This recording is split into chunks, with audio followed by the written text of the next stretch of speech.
Hello everyone and welcome back to another video from Tech Channel. In this tutorial, we will be showing you how to go live from your Facebook page. You can go live both from your own account and also from a page that you manage.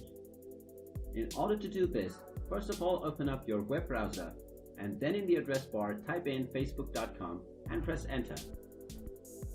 Once you are logged into your account, click on Pages from the list of menus on the left. Then go ahead and click on your page.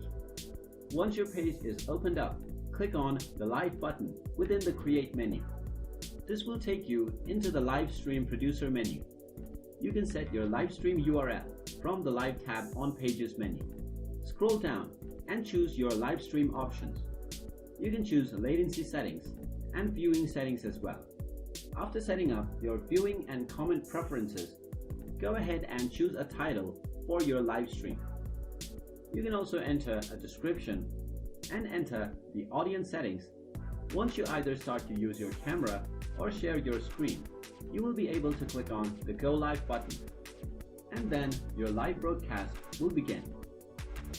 Once you are done with your live broadcast, you can go ahead and click on End Live Video. So that is how you can go live from your Facebook page.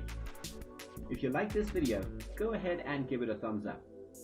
Don't forget to hit the subscribe button and ring the notification bell as well in order to be notified whenever we post a new video. Thank you for watching.